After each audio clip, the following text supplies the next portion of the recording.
Es un gran privilegio para mí poder hablarles de la palabra, algo que es maravilloso. El que lee la Escritura se da cuenta de las riquezas que tiene, tesoros viejos, tesoros nuevos, sorpresas, ideas permanentes. Y esto nos hace mirar nuestra vida. Si Dios minuciosamente nos ha dado cada detalle en las Escrituras para que aumentemos en sabiduría, aumentemos en piedad, aumentemos en relación con Él, aumentemos en amor, aumentemos en todas aquellas cosas que son buenas, son puras, que tienen dignidad, que son cosas reconocibles como verdaderamente maravillosas en la vida del ser humano. Si Dios ha hecho ese cuidado, tengamos también el cuidado nosotros de estudiarlas, de prepararnos en ellas, de graduarnos a través de esos retos que hay en las Escrituras.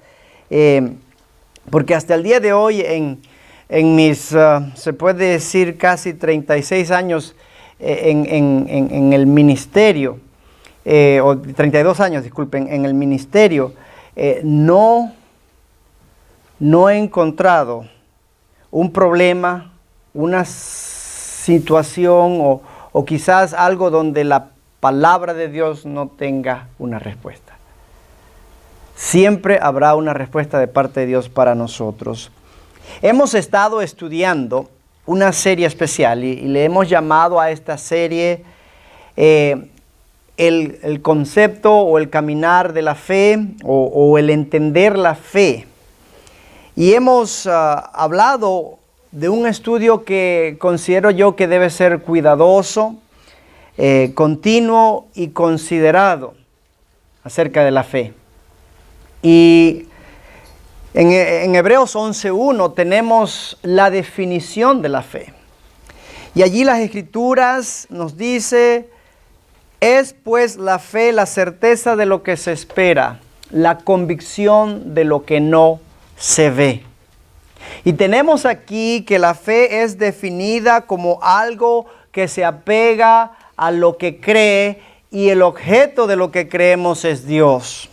Tenemos aquí algo que nos habla acerca de una gran expectativa que debemos tener y es acerca de creer en Dios por lo que Él es. Lo segundo, hemos estado mirando en las semanas de estudios que hemos tenido, es la fe recibida o la fe en adoración, que nos dice el verso 4 de Hebreos 11. Por la fe Abel ofreció a Dios más excelente sacrificio que Caín, por lo cual alcanzó testimonio de que era justo, dando Dios testimonio de sus ofrendas, y muerto aún habla por ella.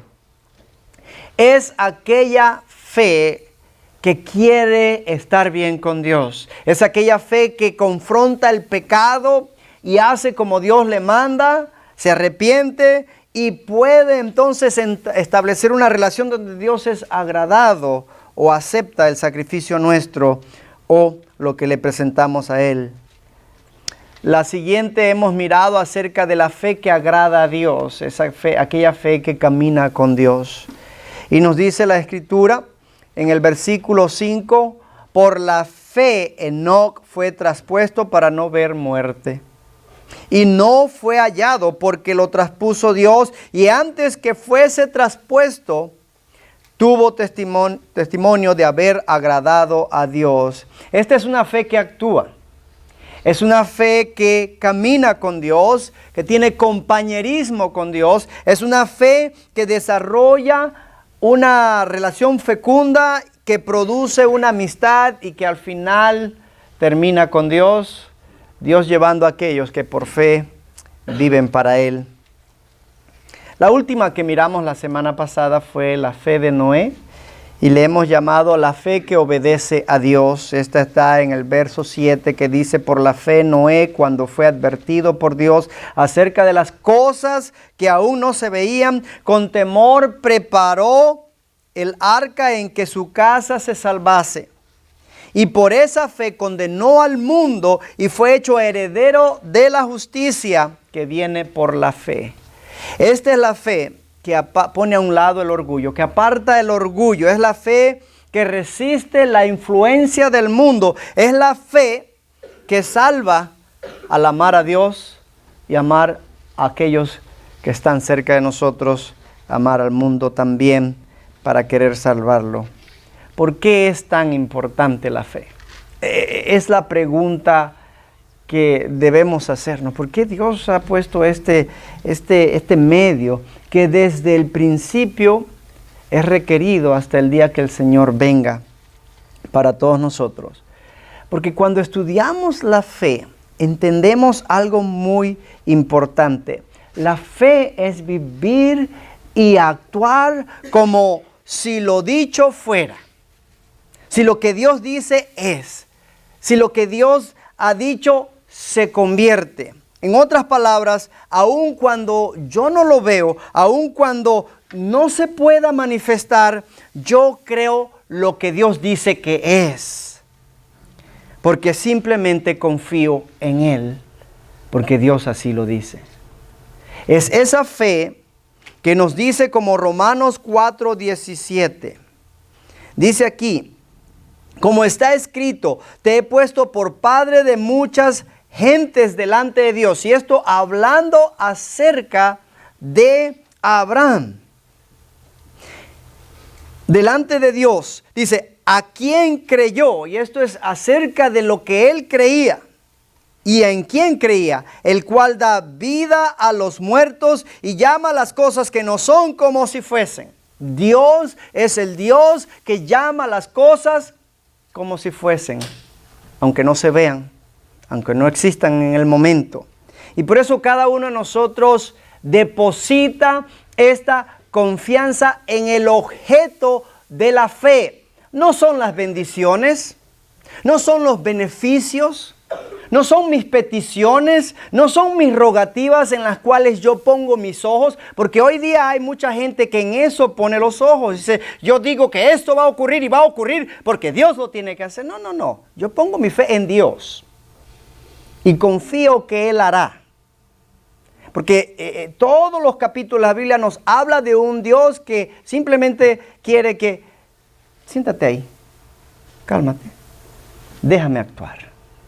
Déjame ser, deja manifestarme a ti a través de lo que hago. Llama las cosas que no son como si fuesen. Ese es nuestro Dios, Romanos 4:17. Hebreos 11:6 nos dice algo interesante. Sin fe es imposible agradar a Dios porque es necesario que el que se acerca a Dios crea que le hay. Y fíjese, esto es importante porque cuando usted confía que Dios tiene algo para usted, usted confía en su integridad. Dice, y que es galardonador de los que le buscan. Hebreos 11:6. Ahora, ¿cómo llegamos aquí? ¿Cómo llegamos a este punto del cual estamos hablando? Fíjese, un día Dios puso al hombre y a la mujer, Adán y Eva, en el jardín del Edén. Pero también un día alguien susurró al oído de Eva, Dios está guardando algo de ti. Cuando Dios te dice no comas de esa fruta, te está diciendo que tú no tienes que ser como Él. Dios sabe que cuando tú comes de esa fruta, tú vas a ser idéntico a Él, sabiendo el bien y el mal. Y esa serpiente que susurró esas palabras al oído de Eva, trajo como consecuencia duda en la mente de Eva. Dios está guardando algo de mí. Yo estoy perdiendo algo cuando yo no voy a Dios. Cuando yo voy a Dios, cuando yo estoy con Dios, Dios está guardando algo de mí. Y tomó la fruta Eva y dio de comer a su esposo. Y su esposo escuchó la voz de Eva en vez de la de Dios, porque ambos desconfiaron de la integridad de Dios. Dios estaba guardando algo de ellos. Y me preocupa esto porque muchos cristianos pasan por este proceso. No hacen las cosas que Dios le pide porque a lo mejor lo que estoy haciendo me va a convenir más que lo que Dios dice que yo haga. Entonces, cuando yo no creo en Dios, cuando yo no tengo fe en Dios, yo no estoy confiando en su integridad, en lo que Él nos dice a nosotros. Cuando no confiamos en la integridad de Dios, pecamos, no lo adoramos correctamente, no caminamos en integridad con Él, no obedecemos completamente y no hacemos la travesía de la fe, y de eso quiero hablar en esta mañana. Hoy aprenderemos a cómo peregrinar por fe.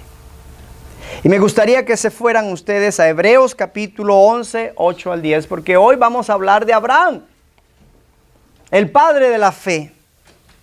Y el verso 8 dice de Hebreos 11, por la fe Abraham, siendo llamado, obedeció para salir al lugar que había de recibir como herencia. Y salió sin saber a dónde iba. Verso 9, por la fe habitó como extranjero en la tierra prometida, como en tierra ajena, morando en tiendas con Isaac y Jacob, coherederos de la misma promesa. Por la fe, porque esperaba la ciudad que tiene fundamentos, cuyo arquitecto y constructor es Dios. Me gustaría hacer un análisis de este pasaje y mirar el versículo 8. Fíjense, el versículo 8 nos dice, por la fe, Abraham, dice allí, siendo llamado, ¿qué dice allí? Obedeció. Quisiera hablar de tres aspectos importantes. Uno es el obedecer. Si seguimos el mismo estudio, el siguiente versículo nos va a decir que por la fe habitó. Este sería el segundo concepto que me gustaría que usted y yo meditáramos. No solamente que él anduvo o obedeció por fe, sino que habitó por fe. Y el último concepto que quiero que usted medite es que él, por la fe, esperó la promesa. Por fe obedeció, por fe habitó y por fe esperó. Estos tres conceptos son bien importantes, hermanos. Cuando hablamos de esto, de que Él salió, Él habitó y Él esperó, nos da una idea del potencial que hay para usted y para mí si yo cumplo o usted cumple con estos requisitos. Si yo obedezco, yo salgo. Si yo obedezco, yo habito. Y si yo obedezco, yo espero. Hebreos 11:8 nos da esta idea y quisiera hablar del siguiente, del primer requisito de una fe obediente. Y esta es que yo tenga que salir. ¿Pero salir de qué? ¿Qué sabemos de esta historia? Váyase conmigo a Génesis. Allí en Génesis se va al capítulo 12 y vamos a mirar el versículo 1 al 4. Génesis 12, que va a hacer una conexión a lo que Hebreos 1, versículo 8 nos dice acerca de que obedeció para salir. Por su fe obedeció para salir. Y nos dice este pasaje en Génesis 12, 1 al 4. Pero Jehová había dicho a Abraham, vete de tu tierra y de tu parentela y de la casa de tu padre a la tierra que te mostraré. Verso 2. Y haré de ti una nación grande y te bendeciré y engrandeceré tu nombre y serás bendición. Versículo 3. Bendeciré a los que te bendijeren y a los que te maldijeren maldiciré. Y serán benditas en ti todas las familias de la tierra. Y se fue Abraham, como Jehová le dijo, y Lot fue con él, y era Abraham de edad de 75 años cuando salió de Aram.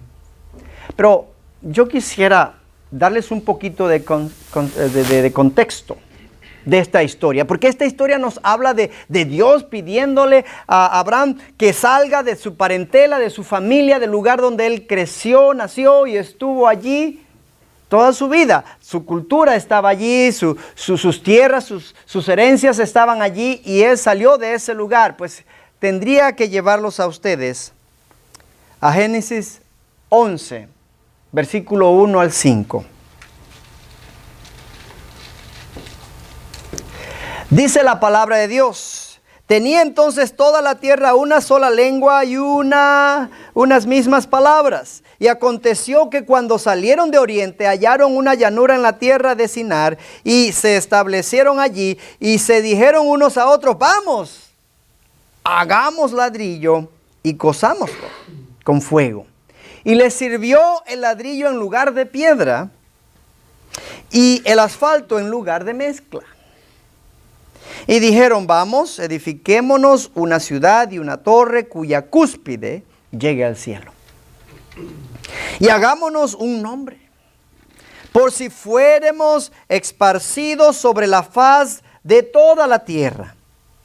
Y descendió Jehová para ver la ciudad y la torre que edificaban los hijos de los hombres.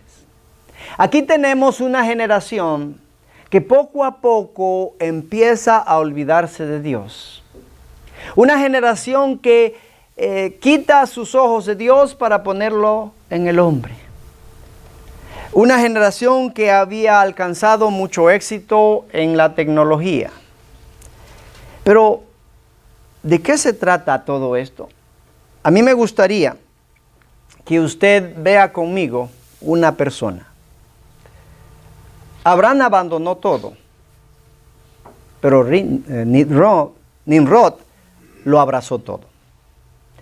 Nimrod es un nombre muy importante en la historia de la humanidad. Es el hombre, el primer emperador, el primer rey, el primer César de las generaciones después de Noé. Nimrod es un hombre importante históricamente. Está en todas las culturas antiguas, sus historias, su imagen. Todo esto es muy importante. Es nieto de Am. Empezó su reino en Babilonia. Y usted lo puede ver en Génesis 10:10, donde él fue rey. Imagínense que Babilonia de antes es el Irak de hoy. ¿Ustedes creen que es una casualidad que Irak está siempre en las noticias? Dios sabe por qué nos deja permanentemente recordar que allí inició el hombre. Y precisamente en esas áreas va a terminar. ¿Se acuerda usted de Nabucodonosor? El gran Nabucodonosor. Pues de allí viene también Babilonia, Irak. Saddam Hussein, también de Irak. Es bien interesante cómo Dios pone este lugar en la historia. ¿Se acuerdan de Nínive? Irak. De Jonás el profeta, Irak. Y su odio por ese pueblo, porque no quería que se arrepintiera. Nimrod viene a representar el humanismo, el esfuerzo humano por resaltar al hombre, conseguir tecnología, ser mejores y apartar a Dios de en medio. Este gran hombre se dice que era poderoso. Del verso 8 al 10 del capítulo 10 de Génesis dice: y Cus engendró a Nimrod, quien llegó a ser el primer poderoso en la tierra. No solamente dice esto, sino que nos dice, y este relieve es histórico, esta es evidencia de más de 2000 años de historia, hace más de 2000 años, acerca de Nimrod. Dice la palabra de Dios: este fue vigoroso cazador delante de Jehová, por lo cual se dice, así como Nimrod, vigoroso cazador delante de Jehová. Es posible que a medida que pasa el tiempo, Nimrod se olvida de Dios y se enfoca en sí mismo. Se enfoca en desarrollar su poder, desarrollar a la gente a tal punto que llega la gente a pensar que era necesario construir un edificio tan alto que pudiera llegar a Dios y decir: ¿sabe Dios? Somos tan grandes que tú no tienes que venir a nosotros. Nosotros vamos a ir a ti allá en los cielos. Qué ignorancia, ¿verdad? Pero él fue rey de varias ciudades, entre ellas Babel. Porque dice la palabra en el verso 10, y fue el comienzo de su reino Babel, Erec, Accad y Calne en la tierra de Sinar. ¿Por qué menciono yo a este hombre? Uno, porque representa a un hombre que elige la popularidad de la gente en vez de la de Dios. Este hombre buscó ser poderoso en sí mismo, mientras Abraham eligió ser poderoso en Dios. Mientras que Abraham bendice a todas las naciones, Nimrod condena a todas las naciones. Es interesante que la palabra Nimrod significa rebelde. No es una casualidad que en la escritura, en hebreo, Nimrod es rebelde. Si usted le añade la N, significa constructor. Con N, constructor. Y es algo extraordinario, las ciudades de aquel entonces, las fachadas, los edificios, son realmente impresionantes. Este era un rey rebelde y constructor. Este era una persona que estuvo en todas las historias. Es el prototipo de un sistema, de un mundo, un representante de cualquiera cosa que se rebela contra Dios y dice, ¿sabes qué? Dios, tú no vas a ser soberano aquí, el soberano voy a ser yo. ¿Sabes qué, Dios? No te necesitamos. Él representa el humanismo, el énfasis en el hombre y quitar a Dios de en medio. ¿Sabían ustedes que la construcción de la Torre de Babel no fue más que una idea de construir un templo a las capacidades humanas? Una adoración a la tecnología y la capacidad de la mente y del hombre. Es la idea de decirle a Dios, nosotros podemos y no te necesitamos. Se parece mucho a lo que hoy día nosotros tenemos. La tecnología sigue avanzando y sigue diciendo no hay Dios. El necio dice en su corazón, no hay Dios. Este mismo espíritu entonces está hoy día en nosotros, alrededor de nosotros, donde yo le voy a decir, no importa qué tan poderoso usted sea, no importa qué tan educado usted sea, qué tan capaz usted sea, qué tanto talento tenga usted, no importa nada de lo que usted alcance, Dios a usted lo va a destronar. Su poder se va a hacer nada, su conocimiento se va a hacer nada, porque solamente hay un Dios y un Dios verdadero que es Jehová. Entonces ellos se fueron, hagámonos un gran nombre y todo lo demás. Ahora, es interesante que nosotros caemos en esta idea de adorar falsos dioses, el dinero, la fama, el poder, la política, todo lo que pensemos nosotros. Ellos dijeron, vamos a hacernos un gran nombre. Imagínense a una esposa que le dice, yo me caso contigo, pero no quiero tu apellido. ¿Qué le parece? Le dijeron a Dios, ¿sabes qué, Dios? No queremos nada contigo, nosotros vamos a hacer nuestro propio nombre. Entonces la gente empezó a adorar a otros dioses y a buscar a otros dioses. De allí tiene que salir, porque este hombre representa al mundo. Y fíjese lo que dice la palabra. Fíjese lo que dice la palabra. Oh almas adúlteras, ¿no sabéis que la amistad del mundo es enemistad contra Dios? Qué triste, ¿verdad? No necesitar a Dios. Eso es lo que a veces le decimos a Dios. Quisiera también decirles a ustedes que el mundo en sí es una esfera, es una idea donde nosotros hacemos lo que queremos. Y esta esfera habla de las actitudes que tenemos nosotros. Es no incluir a Dios en nuestra vida. El mundo es todo aquello donde Dios no está incluido y todo tiene que ver con la influencia humana. Por eso dice la palabra muy claramente en Colosenses 1:13 que nosotros hemos sido trasladados de la potestad, oiga bien, del poder de la potestad de las tinieblas, del mundo. Y hemos sido trasladados al reino de su amado Hijo. Mire lo que dice Romanos 12:2. Allí nos dice Romanos 12:2, dice, no os conforméis a este siglo, sino transformaos por medio de la renovación de vuestro entendimiento para que comprendáis cuál sea la buena voluntad de Dios, agradable y perfecta. En otras palabras, no es un lugar, el mundo es una tendencia. El mundo es una manera de vivir. Por eso dice Dios a Abraham, sal. Tienes que salir. Tienes que salir. Si tú quieres mi herencia, tienes que salir. Dios tiene una herencia para todos nosotros. Dios quiere que cada uno de nosotros recibamos esta herencia. Pero no podemos recibir la herencia de Dios si no salimos del mundo. Y el mundo que salga de nuestro corazón. Necesitamos salir porque Dios tiene un destino, tiene un propósito, Dios tiene una voluntad para cada uno de nosotros. Entre más cerca estoy del mundo, más alejado estoy de Dios. No confundamos esta gran realidad entre nosotros.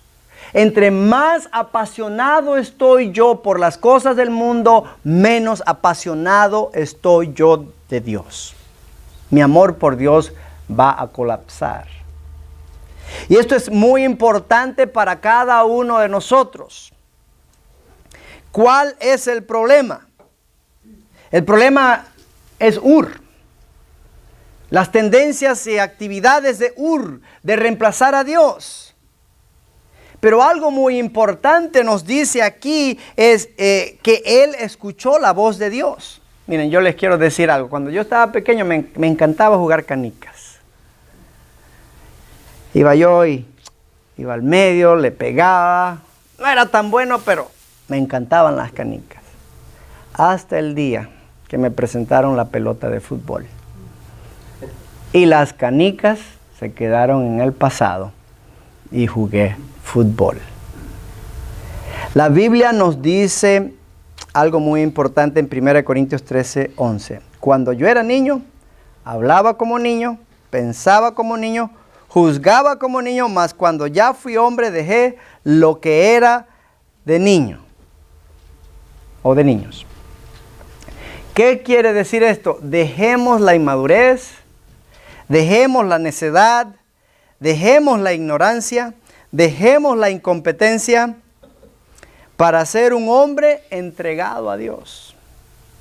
Que estas cosas sean importantes. Hebreos 13:3 dice, salgamos pues a él fuera del campamento llevando su vituperio. Obviamente hay una gran pérdida aquí. Usted va a perder fama, usted va a perder amigos, usted va a perder familiares, usted va a tener críticas, le van a hablar mal de usted, pero si usted no está dispuesto a llevar el vituperio de Cristo, no es digno de llevar a Cristo quien fue vituperiado.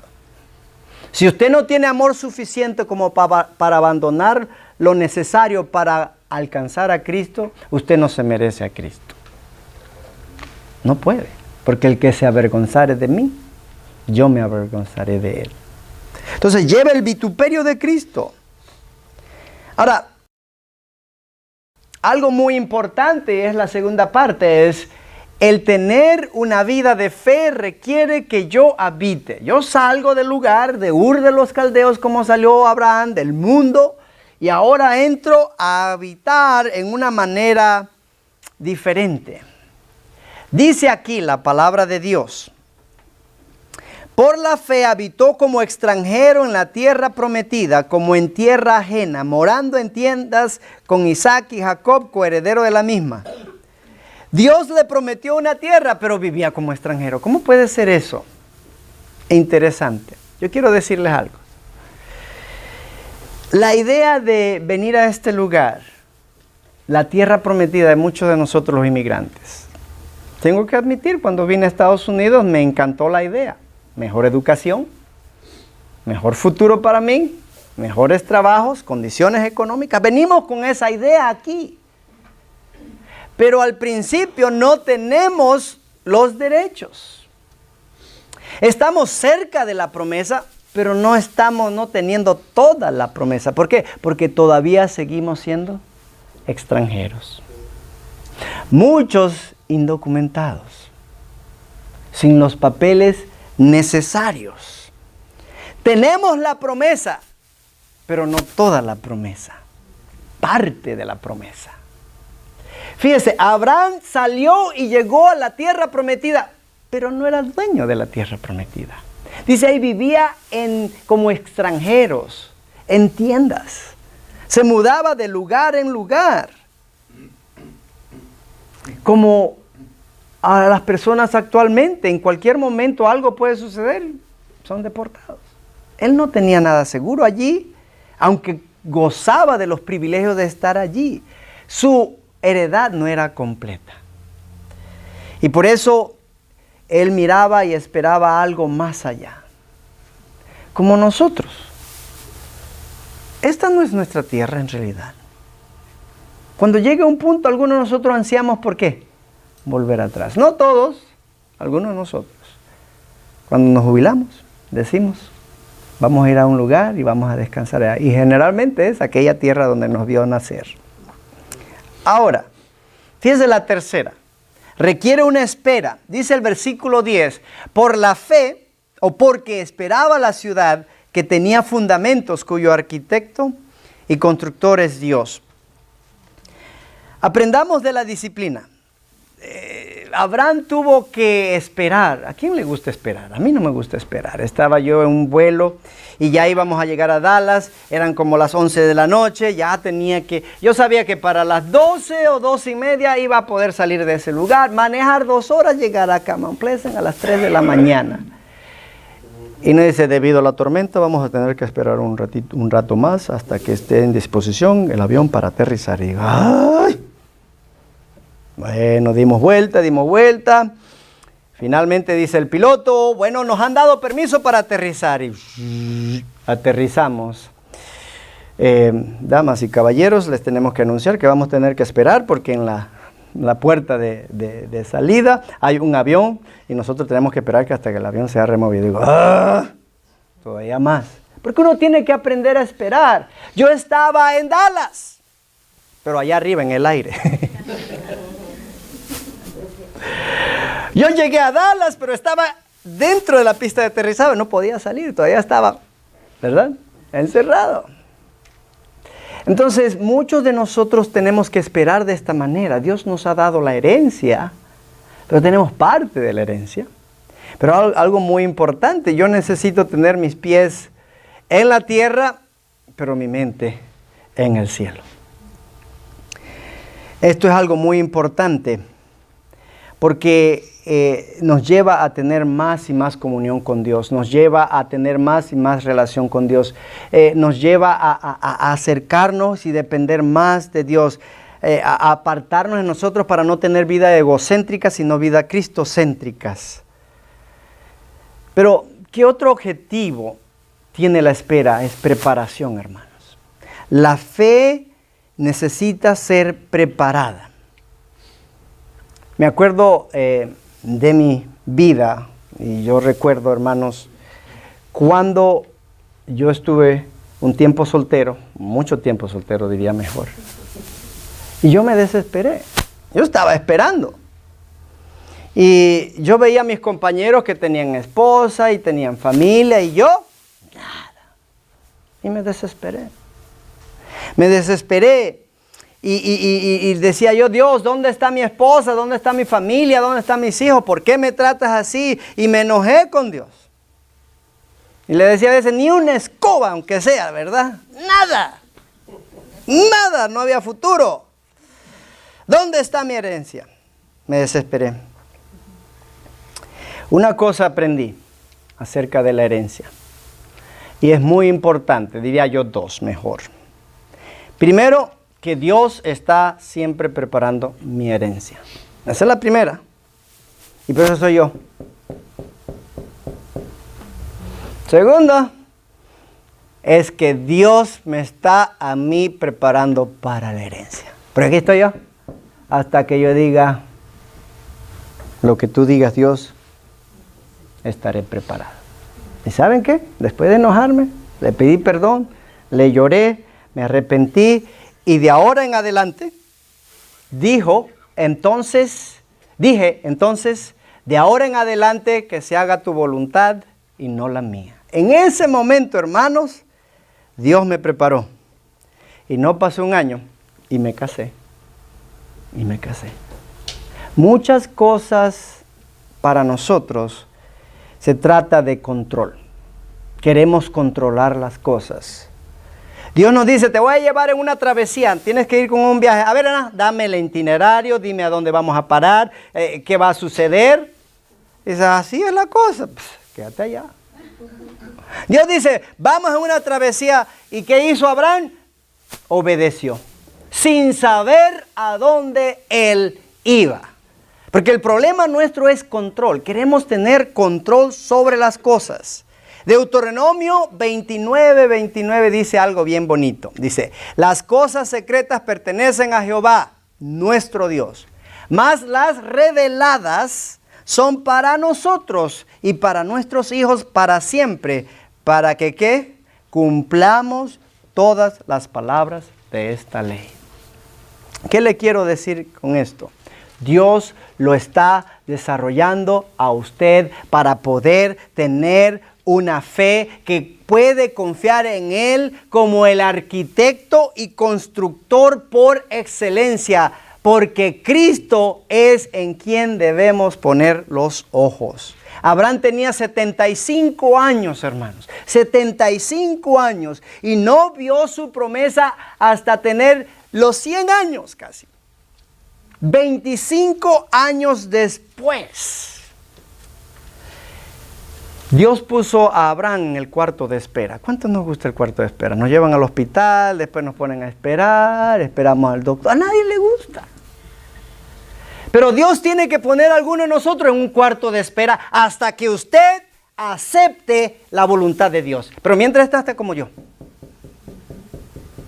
Dame. Y mientras tú estés así, mientras yo esté así, no hay. Por favor, comprenda esto. Si no, usted va a tener la misma actitud. Ahí lo van a tener en el cuarto de espera. Esperando, porque no ha aprendido a desarrollar fe, que confía en Dios, que Él hará, que es galardonador de lo que le espera. Si aprendemos a esperar el cielo, vivimos mejor en la tierra. Si aprendemos a esperar al cielo, vivimos mejor en la tierra. ¿Sabe por qué digo esto, hermanos? Primera de Juan 3:3 dice así: todo aquel que tiene esta esperanza en Él se purifica a sí mismo, así como Él es puro. La perspectiva celestial me da una mejor perspectiva terrenal. Necesito recordar esto. Si yo miro a través de los lentes, y mire, yo utilizo dos tipos de lentes. Estos son los normales y tengo uno de trabajo, que me cubre aquí a los lados porque a veces corto madera, a veces corto hierro, y eso me ayuda. Y el otro día estaba trabajando, se ensució tanto que yo no miraba bien, pero no me lo quité, estuve allí hasta que logré quitarlo. Y me puse esto, ¡qué claro! ¿A usted no le ha pasado que de usarlo tanto usted ve medio sucio? Bueno, así a veces somos nosotros. Necesitamos tener lentes celestiales para mirar las cosas terrenales. Necesitamos esto porque muchas veces no miramos correctamente. ¿Y sabe qué le quiero recordar? Algo que dice la Biblia. Y dice en 1 Juan 2:17, ya que están allí.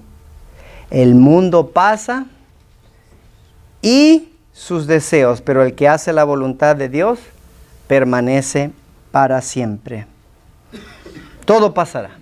Sea lo que sea, todo pasará. Así que yo le voy a pedir a usted que ponga su mente en las cosas de arriba.